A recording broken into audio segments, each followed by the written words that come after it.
Very welcome to all साथियों। Exam fighter number 1 पे आप सभी का हार्दिक स्वागत है।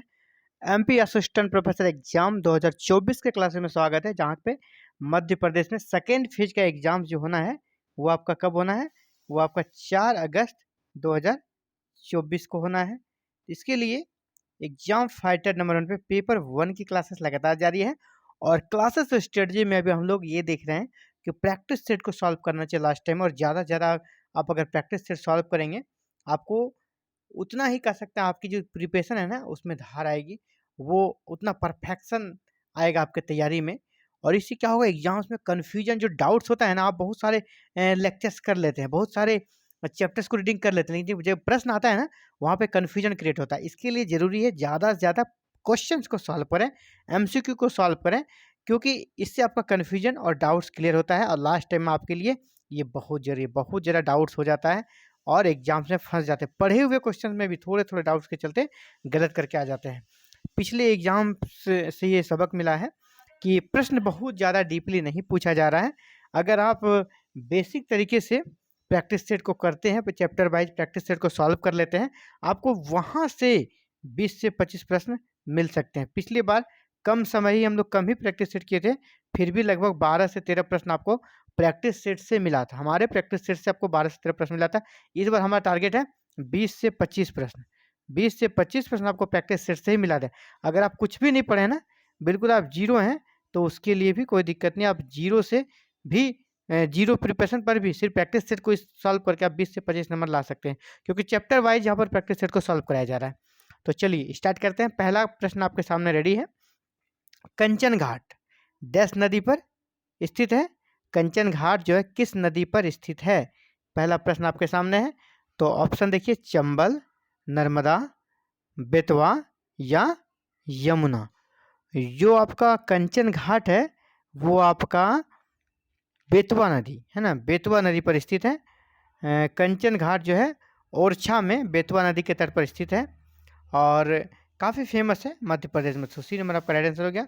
अगला है बालाघाट, बालाघाट जिले में नहेसरा बांध का निर्माण किस नदी पर हुआ है? बालाघाट जिले में एक बांध है, बांध का नाम है क्या? नहेसरा बांध का निर्माण किस नदी पर हुआ है? तो उस नदी का नाम आपको बताना है। पार्वती, वैनगंगा, नर्मदा या चंदन। तो बालाघाट जिले में सिंचाई के उद्देश्य से ये जो नौशेरा बांध बना है और यह सिंचाई के उद्देश्य से बना है, और यह किस नदी पर है? तो यह चंदन नदी पर है। आपका डी नंबर राइट आंसर होगा, डी नंबर। और ये नहसेरा जो है ना, नहेसरा, ये कहीं कहीं आपको मिलेगा नहलेसरा। इसका नाम कहीं कहीं आपको नहलेसरा भी मिलेगा, नहलेसरा, ये भी आपको ऑप्शन में मिलेगा, नहलेसरा। तो नहलेसरा बांध कहाँ पर बना है? चंदन नदी पर। किस जिले में? तो बालाघाट जिले में। नेक्स्ट, किस नदी के तट पर बालाघाट का शहर स्थित है? यानी बालाघाट जो शहर है वह किस नदी के किनारे स्थित है? बहुत ही सामान्य सा प्रश्न, लेकिन ट्रेडिशनल प्रश्न ये अक्सर आते हैं इस प्रकार के प्रश्न। तो बालाघाट किस नदी पर है? नर्मदा, वैनगंगा, क्षिप्रा या फिर बेतवा। तो बालाघाट जो है ना आपका, वो आपका नर्मदा नदी पर ही स्थित है। नर्मदा नदी पर और भी बड़े बड़े शहर स्थित हैं, जिसमें आप देख सकते हैं आपका जबलपुर है, बालाघाट के अलावा जबलपुर है, होशंगाबाद है, ओंकारेश्वर है, बड़वानी है, धार है। ये सभी नर्मदा नदी के तट पर बसे हुए शहर हैं। चलिए आगे बढ़ते हैं। निम्नलिखित में कौन सी नदी अमरकंटक पठार से उद्गमित नहीं हुई है? कौन सी नदी जो है अमरकंटक पठार से उद्गमित नहीं, यानी अमरकंटक के पठार से नहीं निकली है, वो आपको देखना है। तो सोन, सोन का उद्गम स्थल कहाँ है? अमरकंटक, बिल्कुल सही है। इसके बाद बेतवा, नहीं बेतवा नहीं हुआ। बेतवा नदी आपका ये मेकाल की पहाड़ियों से है। बेतवा नदी आपका नहीं होगा। बेतवा नदी अमरकंटक ऐसे नहीं निकलती। आपका जुहिला और नर्मदा, नर्मदा, सोन और जुहिला, ये तीनों आपका अमरकंटक के पठार से निकलती है। आपका बेतवा वहाँ से नहीं निकलती है। ठीक है, तो राइट आंसर क्या हो जाएगा? बेतवा। तो ऑप्शन कौन हो गया आपका? B, option B. चलिए आपको ये इसमें याद रख लेना है एक ही बार में कि अमरकंटक से कौन कौन सी नदी निकलती है। याद रखिए, सोन, नर्मदा और जुहिला। किस नदी को मध्य प्रदेश की जीवन रेखा के रूप में जाना जाता है? तो मध्य प्रदेश की सबसे प्रमुख नदी है जो उसकी जीवन रेखा कही जाती है, कौन है? रिहिंद, सोन, बेतवा या नर्मदा? तो मध्य प्रदेश की जीवन रेखा जो प्रमुख नदी आपका नर्मदा कहलाती है, डी नंबर। चलिए 131, निम्नलिखित में से किस सिंचाई प्रणाली पर मध्य प्रदेश सिंचाई क्षमता सुधार परियोजना केंद्रित है? ठीक है, प्रश्न है, प्रश्न को समझिए। निम्नलिखित में से किस सिंचाई प्रणाली पर, निम्नलिखित में से किस सिंचाई प्रणाली पर मध्य प्रदेश सिंचाई क्षमता सुधार परियोजना केंद्रित है? सागर नदी मध्यम सिंचाई परियोजना, ओंकारेश्वर मेजर सिंचाई परियोजना, बुंदला मध्यम सिंचाई परियोजना या कुंडलिया सिंचाई परियोजना? तो ये आपका ऑप्शन के अनुसार आंसर आपका डी बनेगा, कुंडलिया सिंचाई परियोजना। कुंडलिया सिंचाई परियोजना पर मध्य प्रदेश सिंचाई क्षमता सुधार परियोजना केंद्रित है। आगर जिले में स्थित है ये, ठीक है, आगर जिले में स्थित है। तो ऑप्शन आपका डी नंबर आंसर हो गया। जून 2018 में मध्य प्रदेश, उत्तर प्रदेश, बिहार के बीच किस संयुक्त उद्यम बांध परियोजना का उद्घाटन किया गया? यानी कौन सा बांध ऐसा है जो मध्य प्रदेश, उत्तर प्रदेश और बिहार की संयुक्त परियोजना है, संयुक्त बांध परियोजना है, उसका नाम क्या है? ऑप्शन माहेश्वर बांध, बी बाण सागर बांध, सी इंदिरा सागर बांध और डी कच्छल बांध। तो ऑप्शन आपका जो है बी बाण सागर बांध। बाण सागर बांध है ना, वो 3 राज्यों की परियोजना है, मध्य प्रदेश, उत्तर प्रदेश और बिहार की, जिसका उद्घाटन आपका जून 2018 में किया गया था। 133 पे चलते हैं। मध्य प्रदेश के अलावा किस राज्य को केन बेतवा नदी को जोड़ने की परियोजना से लाभ मिलेगा? केन और बेतवा नदी को जोड़ा जा रहा है, इससे मध्य प्रदेश को तो लाभ मिलेगा ही, इसके अलावे किस राज्य को लाभ मिलना है ये आपको बताना है। चलिए, छत्तीसगढ़, महाराष्ट्र, उत्तर प्रदेश, राजस्थान। तो दूसरा जो इनसे लाभ मिलने वाला है वो आपका उत्तर प्रदेश होगा, सी नंबर। मध्य प्रदेश का जो पड़ोसी राज्य है उत्तर प्रदेश, उसको फिर इससे लाभ मिलेगा केन बेतवा परियोजना से। सी नंबर आपका राइट आंसर हो जाएगा। चलिए अगले प्रश्न की ओर बढ़ते हैं। वह कौन सी नदी है जिसके नाम का अर्थ गिवर ऑफ प्लेजर? बहुत ही इंपॉर्टेंट प्रश्न है और ये प्रश्न प्रीवियस ईयर में आया हुआ प्रश्न है ना, प्रीवियस ईयर में आया हुआ प्रश्न है। तो किस नदी का नाम का अर्थ होता है गिवर ऑफ प्लेजर, है ना? तो ये आपका चंबल, नर्मदा, ताप्ती या बेतवा, ये आपका नर्मदा का नाम का अर्थ है। नर्मदा नदी के नाम का अर्थ क्या है? गिवर ऑफ प्लेजर, जिसे रेवा के नाम से भी जाना जाता है। यह भारतीय उपमहाद्वीप पे 5वीं सबसे लंबी नदी है, इसे मध्य प्रदेश की जीवन रेखा भी कहा जाता है। चलिए ऑप्शन बी, मध्य प्रदेश में पहला जलाभिषेक अभियान डैश में प्रारंभ किया गया। मध्य प्रदेश में पहला जलाभिषेक योजना जो अभियान है वह कब प्रारंभ किया गया था? तो मध्य प्रदेश में एक्चुअली जो नदियां हैं ना, नदियों को पुनः जीवन देने के उद्देश्य से ये 2006 में आरंभ किया गया था राज्य सरकार के द्वारा। तो ऑप्शन सी आपका राइट आंसर बनेगा, 2006 में। हीराकुंड बांध कौन सी नदी पर बनाया गया है? हीराकुंड जो बांध है वह कौन सी नदी पर बनी है? आपका ऑप्शन है शिवनाथ, नर्मदा, महानदी या सोन। तो हीराकुंड जो बना है वो आपका महानदी पर बना है, ऑप्शन सी आपका राइट आंसर बनेगा। हीराकुंड बांध की लंबाई भी कभी कभी पूछी जाती है, ये 4.8 किलोमीटर है, जो विश्व का सबसे लंबा बांध। हालांकि एमपी जीके में ये नहीं पूछा जाएगा क्योंकि ये आपका मध्य प्रदेश से बाहर का प्रश्न हो गया ना, मध्य प्रदेश से बाहर का प्रश्न हो गया, इसीलिए एमपी जीके में नहीं आएगा ये। चलिए, निम्नलिखित में से कौन सा बांध नर्मदा नदी पर नहीं है? कौन सा बांध नर्मदा नदी पर नहीं है? बरगी, ओंकारेश्वर, इंदिरा सागर या बाण सागर? तो ऑप्शन के अनुसार आपका जो बरगी है वो तो नर्मदा नदी पर ही है, ओंकारेश्वर भी नर्मदा नदी पर है, इंदिरा सागर भी नर्मदा नदी पर है। तो आपका डी बचता है बाण सागर। बाण सागर जो है वो आपका नर्मदा नदी पर नहीं है। एक्चुअली बाण सागर परियोजना मध्य प्रदेश, उत्तर प्रदेश और बिहार की संयुक्त परियोजना है और यह सोन नदी पर है। जो आपका बाण सागर है ये कौन नदी पर है? सोन नदी पर है, नर्मदा पर नहीं है। और ये 3 राज्यों की है, बिहार और मध्य प्रदेश और उत्तर प्रदेश का। बाण सागर सोन नदी पर है। मध्य प्रदेश में वर्तमान में सिंचाई क्षमता लगभग कितने लाख हेक्टेयर है? मध्य प्रदेश की वर्तमान सिंचाई कितने लाख हेक्टेयर पर है? तो आपका 68.20, 44.90, 78.20 या 34.94। तो ऑप्शन आपका बी होगा। 44.94 लाख हेक्टेयर यहाँ पर सिंचाई की सुविधा है, बी नंबर।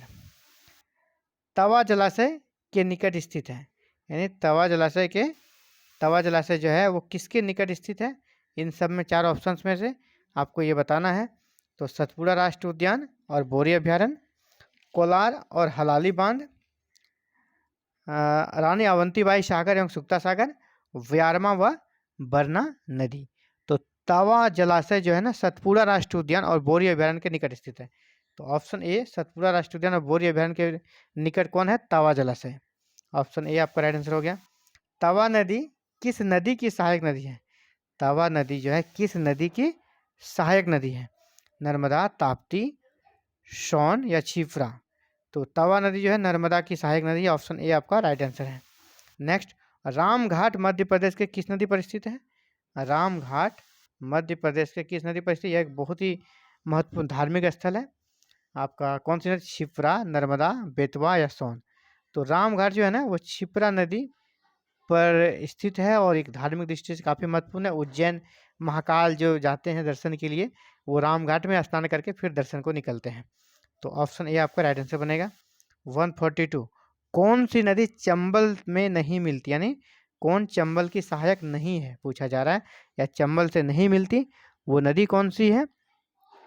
चलिए ऑप्शन के अनुसार चलते हैं। कौन सी नदी चंबल से आपका नहीं मिलता है ना? तो चलिए पार्वती, तो ये आपका मिलता है चंबल से, चंबल की सहायक नदी है। इसके बाद काली सिंध, ये भी चंबल की सहायक है, ये भी मिलती है। और क्षिप्रा ये भी मिलती है। ये वर्धा नदी जो है ये आपका नहीं मिलता है। पूछा कौन नहीं मिलता है, तो डी नंबर हो जाएगा आपका, वर्धा नदी यह नहीं मिलती है। यह वर्धा नदी एक्चुअली कहाँ है? यह मध्य प्रदेश के बैतूल से निकलती है और महाराष्ट्र में वैनगंगा नदी में मिल जाती है। वर्धा नदी जो है महाराष्ट्र के वैनगंगा नदी में मिल जाती है।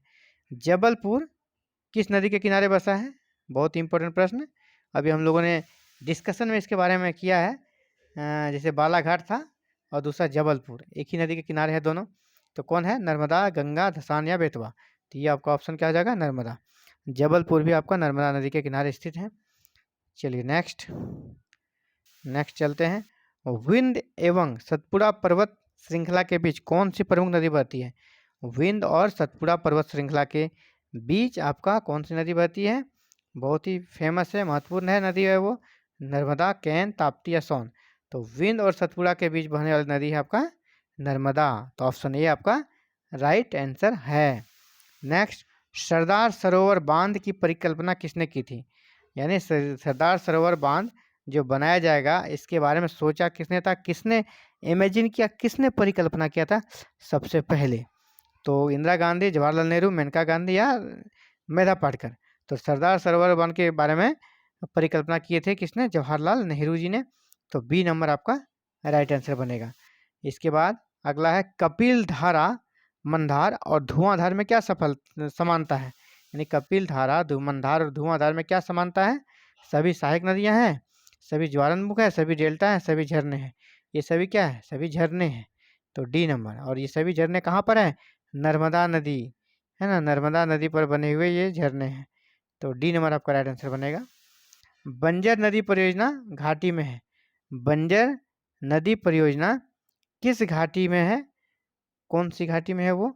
नर्मदा घाटी, यमुना घाटी, चंबल घाटी या गंगा घाटी। तो ये आपका बंजर नदी परियोजना जो है ना नर्मदा घाटी में स्थित है। ऑप्शन ए आपका राइट आंसर बनेगा। चलिए अगले प्रश्न की ओर बढ़ते हैं। अगला प्रश्न है, सोन नदी का उद्गम स्थल के समीप है, यानी सोन नदी का उद्गम स्थल कहाँ है? इसको हमने पहले अभी डिस्कशन के समय इसका जिक्र किया था। तो डिंडोरी, अमरकंटक, उमरिया या खजुराहो। तो सोन नदी का उद्गम स्थल वही है जो कि नर्मदा का है, अमरकंटक, बी नंबर। चलिए, विदिशा किस नदी के तट पर स्थित है?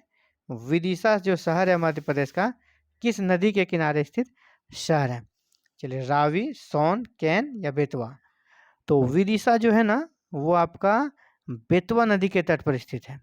बेतवा नदी, तो डी नंबर याद रखिएगा, विदिशा बेतवा नदी के तट पर स्थित है। नर्मदा के समांतर बहने वाली नदी कौन सी है?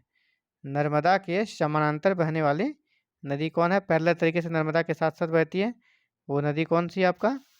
देनवा, तवा, छिपरा या ताप्ती?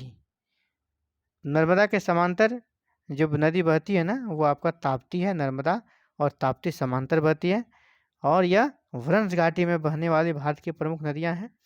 तो ऑप्शन के अनुसार ए आपका, ऑप्शन के अनुसार डी आपका राइट आंसर हो गया। तो आज के प्रैक्टिस सेट में इतना ही, मिलते हैं कल एक नए प्रैक्टिस सेट में। और इससे भी हमारा ज्योग्राफी का सेगमेंट चल रहा है, ज्योग्राफी के बाद हम लोग इकोनॉमिक्स करेंगे, पॉलिटिकल करेंगे। ऐसे ही पूरे एमपी जीके को हम लोग प्रैक्टिस सेट के माध्यम से सॉल्व करेंगे। जितने तरह से प्रश्न बन सकते सारे प्रश्नों को हमने निकालने का प्रयास किया है, और उम्मीद ही नहीं पूरा विश्वास है कि इस बार आपको हमारे प्रैक्टिस सेट से कम 20 to 25 के बीच प्रश्न लड़ेगा, डायरेक्ट है ना, हूबहू प्रश्न मिलेगा। बाद बाकी आप कॉन्सेप्ट और भी आंसर दे ही पाएंगे। इतना प्रश्न आपको प्रैक्टिस सेट से ही मिल जाएगा, यानी आपकी तैयारी बिल्कुल भी नहीं है, बिल्कुल जीरो लेवल की तैयारी है, तो भी आप इस प्रैक्टिस सेट के दम पर अच्छा स्कोर कर सकते हैं। तो ये था साथियों आप सभी के लिए important class. Thank you very very much for watching this video and connecting with exam fighter number 1।